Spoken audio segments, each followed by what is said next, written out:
Hello and welcome to another Armchair Athletes live stream. Yeah, I'm in a suit right now. Just called a basketball game for NCAA. Kind of on a rush right now. I love calling games, so a little bit about me. I love to just call play-by-play on the side, but you are not here for that. You're here for my fantasy football drops. So this is going to be a bit of a shorter stream, probably on the side of about 25 to 30 minutes. But I'm going to run through 5 options that you should either drop or sell. It's really more of a sell video, but I know some of your trade deadlines have since come and gone. So if you want to drop them as well, that's completely fine. Just kind of depends on the depth of the league, and I can go into specifications on that. But if it's your first time here, let me introduce myself. My name is Corey. This is Armchair Athletes, where I do plenty of fantasy analyses, case studies, and answer all of your fantasy questions in the comment section below. So throughout this thing, if you have any questions at all, seriously, I'll get to you as fast as possible. Make sure you hit the like button. Make sure you subscribe. Do all that good stuff. We are trying to grow this audience as much as possible. Just past 300 subscribers, which is just phenomenal. Thank you all so much for your continued support. It's my job to help you out research your opponent. So make sure you follow us on all of our social media platforms. Those links are in the description. And now this, if you are confident in your sports research like I am, make sure that you join Underdog Fantasy by hitting the link in the description. Use promo code Corey0410. That's CORY0410 to get your deposit matched dollar for dollar up to $100. Great app that helps you guess overs and unders, or lets you guess overs and unders, and gives you constant fantasy updates as well. Be smart with your money. I understand gambling addiction is a very serious thing. I usually set aside a small amount of money for the month, and I don't go beyond it. If I lost it all, oh well. But what we want to do is use that promo code Corey0410. You can do parlays. You can guess over-unders on your favorite players. Do the research that I do. Come out on top. Cool thing is, it's dollar for dollar matched. Put $5 in, you have 10 to work with. Put 10 in, you have 20 to work with. All the way up to 100. You could have up to $200 to work with. You could be $100 in the green before you even place your first bet. Cool thing about Underdog is sometimes they'll have not free picks, but you have to have at least 2 picks in a row. So let's say we go Tom Brady over 200 yards on the through the air. That's obviously lowballing it. And Chris Godwin over half a yard. Sometimes they'll have those specials. So keep that in mind. You could do what I usually do and, do the dollar for dollar deal and then wait for one of those free props to come up. So really, you just have to guess one thing and not two, but you still quadruple your money. So again, phenomenal app. There's a tab actually dedicated to fantasy football news, so make sure you just go ahead with it. Why not, right? We'll try and change that code to Armchair or Armchair Athletes or something. It's just stuck on my name right now. I'm contacting Underdog to try and change that to make it a little more convenient. That way you don't have to type in my name and my birthday every time. It feels a little weird. I don't know. Just a formality, though. See Max is in the chat. Hey, Max, if you have any questions, fantasy football related, make sure you drop them in the chat. I also want all of you to check out the Start 2, Sit 1 YouTube short series that we do have going on. Dropped all 4 today. So 2 quarterbacks you should start and 1 you should sit. 2 running backs you should start and 1 you should sit, and so on and so forth with the wide receivers and the tight ends. And we'll kind of talk about some of my favorite picks going into Week 13, at least the Week 13 slate on Sunday, as the Patriots and Bills already played each other. Bills came out on top on Thursday night. Let's just get into it, shall we? We'll start with our quarterback. Yeah, he's on the thumbnail. I'm probably going to catch some flack for this. But Tom Brady, per Fantasy Pros, has the 7th hardest remaining schedule for fantasy quarterbacks. And Trevor Lawrence, on the other hand, is averaging over a point more per game, but he's owned in 20% less of leagues, and he has an easier remaining schedule. Just something I kind of want to highlight there. Right? I find it a little odd. Again, it's name recognition bias. It's all that good stuff. I'm not going to sit here and tell you Trevor Lawrence is better than Tom Brady, although he is on the way up. He's making a nice leap in his second year alongside Justin Fields as well, the 2 guys out of that 2021 draft class that I really think could be stepping up. Zach Wilson kind of stepping back. Trey Lance hurt. Davis Mills benched. So really looking around the league and seeing a lot of potential that's just passing up Tom Brady. It kind of seems unacceptable because he does have Chris Godwin and Mike Evans as the 1-2 punch in his wide receiving core. And something I want to bring up on Tom Brady, interesting stat that I kind of dug for. He's on pace for just 22 passing touchdowns. Not bad, but it's the least he has had in a full season. So not counting the times he's gotten hurt, been taken out, anything like that, suspended.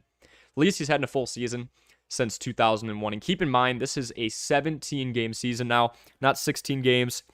So he'd be getting even less than in most of those 16-game seasons over the course of the last, 21 years. Pretty wild stuff to me, especially when you do have Chris Godwin and Mike Evans as your 1-2 punch.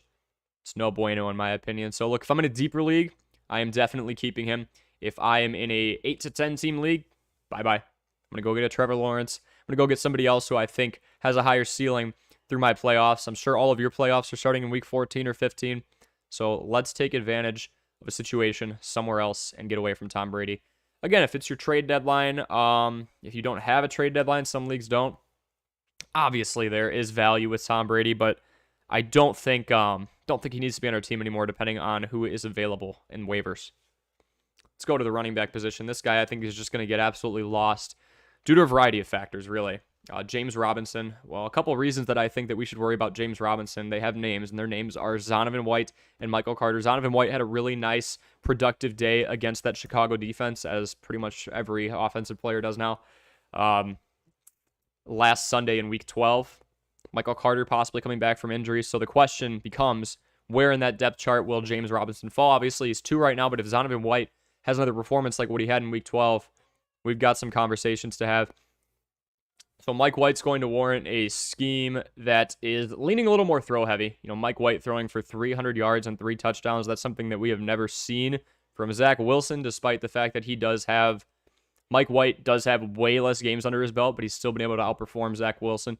Let's go on to the wide receiver. We've got 2 more after this guy, and then I'll answer any questions you guys have in the next 21 minutes, and I'll try and do something in the next couple days for more questions and answers, and I'll do some things based on strength of schedule. Let's go Curtis Samuel. Just 10 targets in the last 4 games combined, while Terry McLaurin had 11 in 1 week 3 weeks ago. So clearly there's a bit of leaning towards the side of Terry McLaurin and away from Curtis Samuel. Logan Thomas is actually beating him, the tight end, in targets in the last 4 games combined as well. So like Heineke and Samuel, I just don't think they have the connection that Samuel and Wentz did. This team is also winning games. They're 7-5 now. They are streaking. The whole NFC East is streaking. Everybody has at least 7 games. 7 wins, and we just climbed into December. So I find that interesting in and of itself. But 7-5 are the Washington Commanders. I don't think we're going to see that rampant throw-heavy scheme that we saw at the beginning of the year with Carson Wentz, where this team felt like they were constantly working from behind. Antonio Gibson's been productive in the pass game. He's going to take some of those dump-offs. But also Brian Robinson completely proved me and many other fantasy football analyzers wrong the last week. Got involved in the passing game. Had a huge touchdown. So something definitely to take note of with Curtis Samuel. And you can see it right here. The low usage relative to Terry McLaurin and Logan Thomas. See, Max has a question. I will get to it in just a moment. Max, keep popping them in there. This goes for anybody else. If you're just joining in, make sure you like. Make sure you subscribe if you're getting value out of this. We are here to out-research our opponent. And I, Corey, on Armchair Athletes, am vowing to help you do that. So I hope you enjoy this, but we're kind of diving into Curtis Samuel there. I highlighted him in yellow to be nice to you guys. As you can see, just those 10 targets, had none last week. Less receptions than Terry McLaurin. I'm okay with the wide receiver too. I love Mike Evans or Chris Godwin, whoever you think is the wide receiver two in the Bucs. But there's just not a whole lot of upside when it comes to Curtis Samuel in terms of just the situation he is in right now. He's on a more win-heavy ball club. It's going to be a balanced attack. So that's kind of where I'm going with that one. Let's go to this next guy here. We've got 2 more. Drake. Welcome in, Tino. How are you doing? Pop those questions in the chat. We're going to be on for about the next 20 minutes. It's going to be a shorter stream. And let me know what questions you have heading into Week 13. 4th guy I want you to get off your team in one way or another, depending on whether you've had your trade deadline or not. It's going to be Drake London. The wide receiver one on the second most run heavy, so second least pass heavy offense in the league. In the Atlanta Falcons, Atlanta only throws the ball 41% of the time. You guys hear me talk about run, pass, balance all the time. And it's those 3 aspects we go back to. Availability, which is related to health. Of course, opportunity, which is related to how many times somebody is touching the football. And then productivity, what are they doing when they touch the football? So if we talk about opportunity, Drake London only gets a shot 41% of the time, and it's really not going to go to him every single time. Marcus Mariota is not chucking it down the field. It's Cordero Patterson, it's Tyler Algier, and it's many, many, many others. Drake London, I just don't think has the volume coming his way for us to really be able to rely on him. Lastly, let's go to Mr. Robert Tonyan.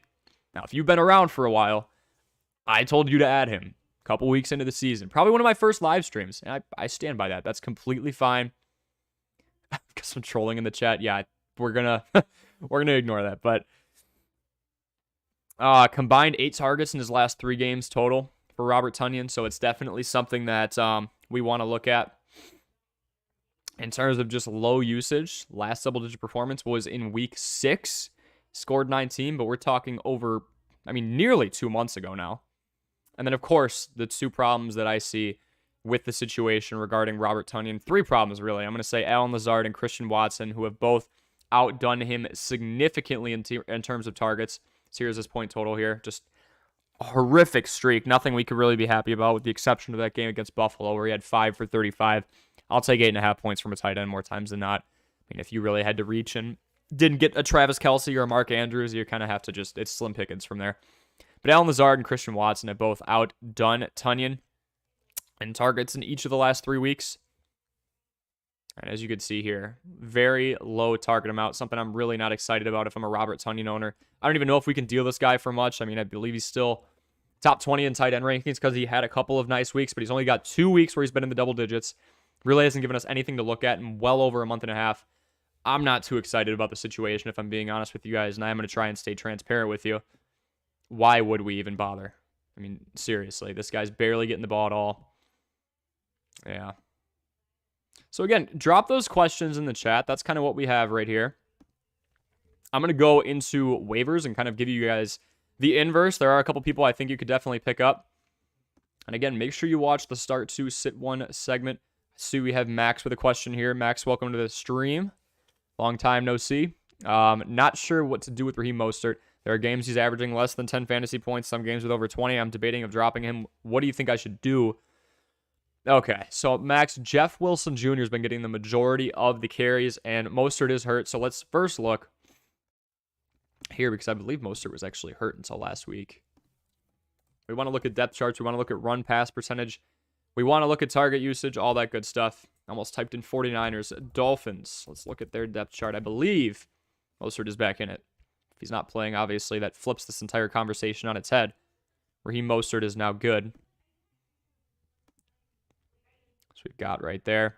So now what we want to do, Max, I love to look this up. It's target usage. All it means is how many times is the ball getting thrown in this guy's direction. That's a target. And we have everybody ranked up against each other here. But also total touches as well. So Tyreek Hill, obviously, leading the way. Then Jalen Waddle, Mike Gesicki, so on and so forth. Raheem Mostert says he's got more uses than Jeff Wilson because, well, Jeff Wilson just came to town a couple weeks ago. But you can see right here, Max, in the parentheses, 9, 12, and then no targets. Obviously, he was hurt. Jeff Wilson, 12-9, beating Raheem Mostert in targets, 19-12. Max, how many teams are in your league? Not sure it's worth it to hold on to this guy, because also what I want to look at, let's look at the snap count. How often are these guys on the field? And this really comes into question with the running back 1, running back 2 situation between Jeff Wilson Jr., who is the running back 1, is listed as that on lineups, and Raheem Mostert. There's Myles Gaskin. Imagine that. He was the starting back last year, and he's fallen as low as 4th in some points this year. Anywho, here's Raheem Mostert. I mean, even before he got hurt, we won't count that because that was going into the week that he got hurt.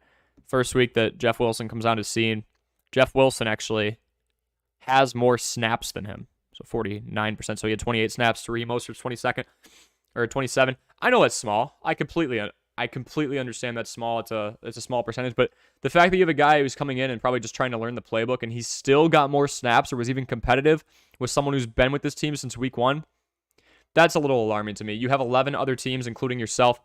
You can hold on to Raheem Mostert if you want, but I would deal him for somebody else with a more active role. I would package him up and try and get a David Montgomery because, Max, the Bears run the ball more than anybody else in the league, and the 2 other running options in Justin Fields and Khalil Herbert are banged up. Will Fields play tomorrow? Maybe. Probably. But he's got the separated shoulder, so he's not going to be used on as many design runs. I feel like that reduces his fantasy value. Completely different conversation. Khalil Herbert's on the IR, and this team still runs the ball more than anybody else. They had their backup quarterback and Trevor Siemian in. Nearly had to go down to number 3 and Nathan Peterman. And guess what? They still ran the ball more than they passed it. So they ran the ball, I believe it was a 52-48 split, 52 being the run. So Max, I would package him up and try and get somebody in a more optimal situation.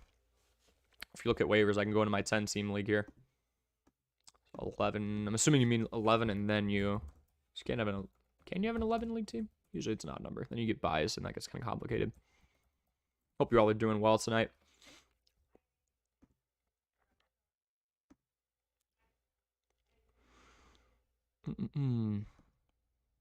Oh, goodness. Bears who? Yeah, okay. Don't have to do that. Here's somebody we can go after, okay? And maybe they're available. I'm going to try and find guys who are owning less than 50% of the league. As you can see, Raheem Mostert's a free agent in my league. Don't think you have to drop him. I think you can get some value. Damian Harris, another one. He's been hurt as of late, and Ramondre Stevenson has really solidified himself as the running back one. Honestly, it's a very loss-prone team in the Los Angeles Rams. They're losing a lot of games, so I don't think they're going to run the ball a whole lot. Could look Kyren Williams' way, maybe. Otherwise, if there's somebody we want to trade for, we can just filter by all. Who do we have our eye on? Josh Jacobs would have been a really nice grab a couple weeks ago. I think it's going to be long gone now. Aaron Jones is somebody we have our eye on, depending on who else is on your team, Max, and if your trade deadline is gone. More realistic ones that we can kind of go after. A Tony Pollard. A little further down. A Devin Singletary. Kind of consistent. I could see like a Raheem Mostert and maybe a wide receiver too, and you go get a Devin Singletary. That's kind of what I'm thinking of. So folks, if you're just stopping in, let me know what other questions you have. We're kind of just breaking down different options that we can pick up. Did talk before about people that we need to get rid of in one way, shape, or form. We've got Tom Brady. Lack of production relative to prior years, and that's still a pretty high standard. 22 passing touchdowns is solid, but he's got the 7th most difficult fantasy upcoming schedule. James Robinson's going to get lost in that backfield. It's Zonovan Knight, it's Michael Carter, it's many, many others. Curtis Samuel has not been getting nearly the utilization that we saw from him over the course of the first few weeks of the season. Drake London is in the 2nd most run-heavy offense in the league, and you don't see me telling everybody to go get a Bears player right now because they're they are the most run-heavy offense in the league. Wide receivers, we really want to avoid them in those scenarios unless we're in a deep league. And Robert Tonyan staying in the NFC North. Somebody who just has been out-utilized by Christian Watson, by Al Lazard, by even Aaron Jones, catching some of those checkdowns. So definitely something that we want to look at with people we're getting rid of. It's just low usage. They're not getting the opportunity to really thrive like we want them to. It's going to happen sometimes. That's kind of my thought process there. So, folks, keep dropping those questions in the chat. Tino, I saw you pop in. Max, if you've got more questions, if you have anything like that. So we've got Elijah. Elijah, let's go. Who are you starting this week, Justin Fields or Geno Smith? Keep in mind, Justin Fields is not at full potential since he's slightly hurt. So, Elijah, I don't think that Matt Eberflus or Luke Getsy, I guess, the offensive coordinator for the Bears, whoever's holding the clipboard this week, are going to run Justin Fields a ton because, oh my goodness, yeah, a separated shoulder is pretty major. They were saying it was dislocated before. I'm going to be honest, I can't really tell you the difference. All I know is, yes, he's hurt, Elijah. I like what you're thinking there. Fields against the Packers, I think he still does okay, but as we know, he's not going to throw for 300, 400, 500 yards. So what we want to know with Justin Fields is, well, the strength of his opposition. It says benching Fields for Mahomes. Yeah, I'd start Mahomes pretty much every week. He's one of the best, if not the best quarterback. I'd say he's the best quarterback in the league right now. I mean, if we're being honest. With Justin Fields, and we also talk about the fact Justin Fields is going up against the Green Bay Packers defense that allows the 10th least amount of points. So that's kind of just the situation we have there. But let's look at everybody. Let's look at Geno. So we're looking at Fields or Geno. Geno going up against the Rams. Not too scared of that. Outside of Jalen Ramsey, Elijah, I'd be more scared of DK Metcalf, him being matched up with Jalen Ramsey. Ramsey's been taking a few L's lately, but he's still a corner who's going to press up and try and ruin your day as a wide receiver. I think there's a lot of potential for Lockett. I think that Geno has a pretty nice day. I'd probably take Geno over Fields because we just don't know. Elijah, Fields could end up scoring 10 more points than Geno, and I would completely apologize if that happens or even a greater extent. But when you have somebody hurt who is so reliant on being heavily involved in the run game. Yes, Fields has been getting a lot of passing touchdowns too. We just don't know. A, what if Fields is using a more cautious form where he can't get points? And B, what if he gets hurt like halfway through the game and then he's stuck with like 5 points? Elijah, I just don't want to take the risk, so I'm going with Justin Fields on the bench, and I'm going to put Geno Smith in. I'm going to put Geno Smith in as my starter against the Rams. Benching Fields from Mahomes, Fields. Pickens or Peoples-Jones. Packers D gave up 336 rushing yards against the Birds. Yeah, hey, Animal, but the thing is, I'm not sure how much Fields is actually going to run the ball because he is hurt. Dislocated shoulder. Again, if you guys are just dropping in, make sure you leave a like. Make sure you subscribe if you're already subscribed. I appreciate you a ton. We just passed 300 subscribers last week. Unbelievable. Thank you all so much. If I'm a little dressed up, maybe I should do this more often. I just called an NCAA Division III men's basketball game, so just wanted to rush back over here and do a stream before I take care of some other stuff. So it'll be a bit of a shorter stream. We probably got about 10 more minutes on here I'll give you guys. So we're going Geno over Justin Elijah because of the risk of the injury, less usage in the run game possibly. I really don't think that the Bears want to test their franchise quarterback in a sense where we put him in harm's way. Hey Animal saying benching Fields for Mahomes. I would agree with that. Fields, Pickens or Peoples-Jones, okay? Pickens or Peoples-Jones. You know, we have Deshaun Watson and another thing. With new scenarios, I love to data dive. But if we don't have any data to base this stuff off of, I mean, this guy hasn't played football in 2 years, talking about Deshaun Watson now in relation to Hey Animals. Series of questions here. We don't know if he's going to be able to utilize, thrive in the pass a whole lot right away. Maybe Deshaun Watson will be fine in a couple weeks, but we can't wait for him to shake off the rust. And as a result, the people around him, we have to be careful about using them as well. Amari Cooper, I think, could do fine. He's going to be the guy that Watson probably leans on, the decisive number one. I like Donovan Peoples-Jones on your lineup, but I don't want him getting started. Kenny Pickett, and Mr. George Pickens have been getting a closer connection as of late if we look at the target usage. I know I'm looking at my waiver wire right now, but let's look at... We also have the fact that the Steelers have been losing more football games. Actually, they have the same record, so I apologize on that. Airing it out a little bit more. George Pickens, 6 targets, 510 yards. Let's look at the other end of the coin. I mean, I really wouldn't be shocked if we see a heavy reliance on Nick Chubb and maybe even some Deshaun Watson in read option. And as a result, I mean, is there going to be room for the wide receiver too? It's a question we have to ask ourselves. Some tougher matchups. Obviously, that Miami game, a lot of people are going to play good there. I was vouching for Donovan Peoples-Jones as a pickup. I'm going to go George Pickens. They've had a better connection as of late. Packers gave up 336 rushing yards against the Bears. That's still nuts to me. Pickens it is. Yeah, higher usage. I think he's got a higher floor. Lots of potential. Seems to be getting utilized a lot more. Him and Kenny Pickett have been connecting well. Saw them do good on Monday Night Football. And another thing, hey, Animal. A lot of people are talking about Deshaun Watson's going to go and shred the team that he used to play for in this redemption game.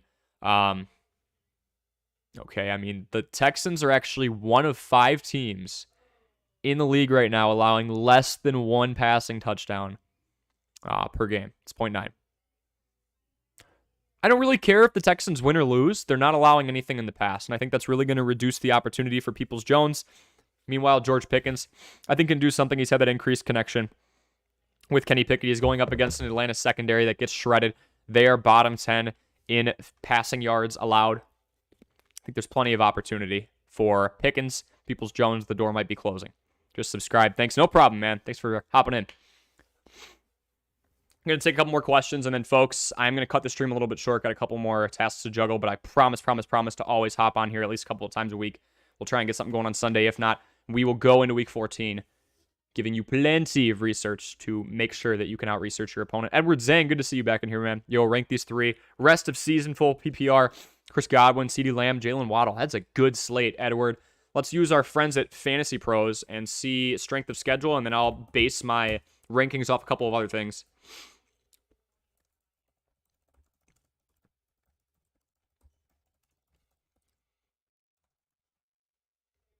What are your records right now, guys? Going into Week 13. Give you some insight on myself. I've got 2 8-4s and a 7-5 right now. Doing pretty well. Gave me 3 wide receivers. Well, let's look at the strength. Nico Collins is somebody I'm really looking at, too. Edward Zhang. We're looking at Godwin, CeeDee, and Waddle. Bucks, Cowboys, and Dolphins.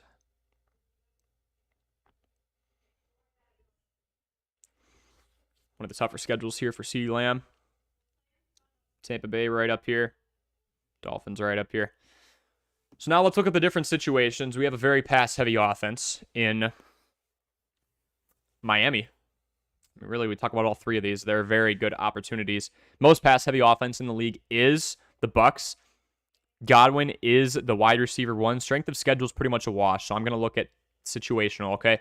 Edward, Chris Godwin is in the most pass-heavy offense in the league. The Bucs throw the ball more than anyone else. I might not like Tom Brady. I don't think he's getting in the end zone as much as he needs to be. But Chris Godwin's getting 8 catches for 100 yards almost every game, it seems like, or in that range. I like my 18 points. I think Chris Godwin, the wide receiver, one of the most pass-heavy offense in the league. Somebody I'm going to go with first. Jalen Waddle and CeeDee Lamb. Obviously, CeeDee Lamb, the wide receiver, one for Dallas. Jalen Waddle, the 2. I think a lot of focus is going to be put on Tyreek Hill. It's very known. He has the most receiving yards. I think that opens a lot more up for Waddle, especially in the red zone. He's a bigger target than Tyreek Hill. So I'm going to go Godwin, Waddle, and then CeeDee Lamb. Nothing against him at all, but I think there's going to be a heavier reliance on the run game for Dallas, utilizing Tony Pollard, utilizing Ezekiel Elliott interchangeably. I think that's Pollard's job, but Zeke had a really nice Thanksgiving performance. Let's go Godwin, Waddle, and Lamb, Edward. Elijah, are you trusting Christian Watson to keep up this production? Or should I start George Pickens over him this week? Eddie Jackson, the starting safety, I'll just tell you this, Elijah, for the Bears is out for the season. Christian Watson, the open field speed that we have seen from him, caught that crossing route on one of the better secondaries in the league in the Eagles, and ran it all the way for a huge touchdown. Guess who was out? The starting safety for the Eagles. Bears secondary, I would say, going to go on a limb here and say they're not as good as the Eagles secondary from multiple statistics. You can look at pretty much anything: pass yards allowed, passing touchdowns allowed. Christian Watson, I'm trusting. He's going up against a battered Bears secondary. George Pickens has a decent matchup this week, of course, against the Falcons. I'd be okay with you going either, but Christian Watson has so much upside, and he's been getting so many targets.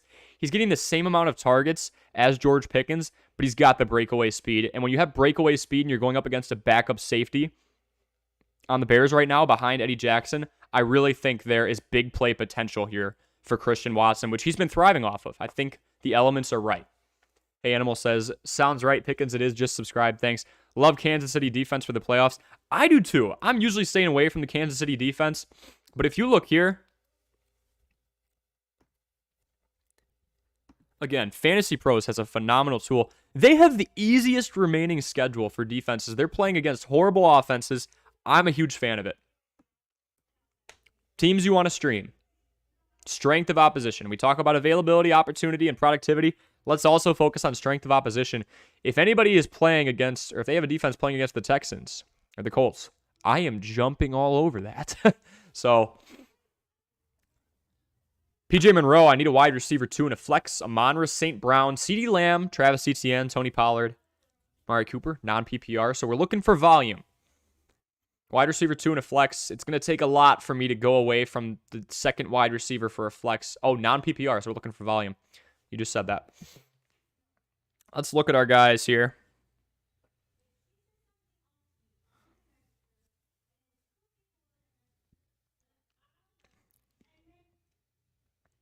Again, thank you guys for stopping in. Make sure you leave a like. Make sure you subscribe. Helping you out research your opponent here going into Week 13. CeeDee Lamb's going up against the toughest secondary in the league. Amon-Ra St. Brown, when healthy, has been phenomenal. He's going up against Jacksonville, who has given up the 13th most amount of fantasy points in the league. Amon-Ra St. Brown, here are his targets in the last 5 weeks. 10, 9, 11, 8, and 10.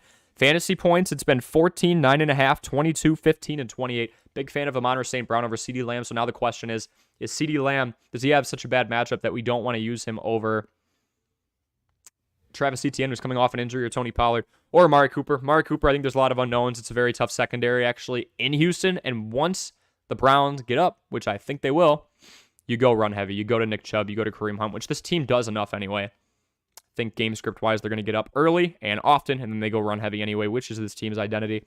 Flex, we're going to Amon-Ra St. Brown. We're staying away from Amari Cooper. We're staying away from a CeeDee Lamb and his tough matchup. Actually, I'm sorry. Staying away from CeeDee Lamb for the wide receiver 2. For the flex, okay. Wide receiver 2, Amon-Ra St. Brown, in my opinion. Great matchup against Jacksonville. Flex, staying away from Amari Cooper because of the game script thing I just explained and the strength of opposition. Tony Pollard is going to have to battle a little harder for some reps. Zeke had a really nice Thanksgiving. Travis Etienne coming off of injury. Questions there, of course. Going up against the Lions defense, though. I think Etienne against the Lions defense, as long as he is full go, and I don't see any letters next to his name right now indicating he's still hurt, going Etienne. So let's go Amon-Ra St. Brown and Travis Etienne. CeeDee Lamb's definitely a candidate as well. Great options throughout all of these, PJ. I would not be mad if you picked any two out of Amon St. Brown, CeeDee Lamb, ETN, and Pollard. Not a big fan of Amari Cooper. He is the wide receiver one for a run-heavy team with a quarterback who hasn't played football in 2 years. Tough opposition in the secondary. Tough game script opposition as well. And what I mean by that is it's a tough pass defense, and now if the Browns go up, they're going to run the ball anyway. Hey, Animal is 6-6. There we go. Max is 8-4 and 9-3. That's pretty solid. You've probably already clinched, my man. So we're trying to push you through the playoffs and get you that championship now. Edward says, I'm in an 8-team league, and my tight end is Njoku and Foster Moreau. Is it worth trading CeeDee Lamb and Foster Moreau for Mark Andrews? I have DeAndre Swift, Jeff Wilson Jr., Rashad White, or Hollywood for flex if need be. Mark Andrews is a premier player. If you can do that, it's going to be tough to get a 2-for-1 just at the tight end position. Njoku's got the upside. I'm a little lower on Njoku with Watson in there. We've got a lot of unknowns at quarterback. Who's his favorite target going to be? We don't know. We have no data to go off of. Let's do it. CD and Moreau. Oh, I see. For Mark Andrews. That's still fine to me. You've got Hollywood for flex if need be. Maybe we start a little lower and do Moreau, and you're not going to get him for Swift. Maybe Hollywood because he did get a decent amount of volume in his pitch count. But I would do that. It's a premier tight end, and you're trying to take it to the next level. If you can have a Mark Andrews or a Travis Kelce, you just gained 5 or 6 points on the field. Can't convince me otherwise. Folks, if you have any more questions, I apologize for cutting the stream short. We're going to do some longer ones in the next couple of weeks. Juggling finals and a few other tasks. Made sure I still got on here so that we could do our research today. If you have any questions at all, drop them in this chat. Drop them in another archive video in my YouTube Shorts. I am checking the comment section around the clock. I am here to help you going into Week 13. Here to put as much research-based information as I possibly can in front of you to help you win in Week 13 and help you cruise through the playoffs. So I'm Corey. This is Armchair Athletes. I hope you all have a wonderful night, and let's go get a dub in Week 13.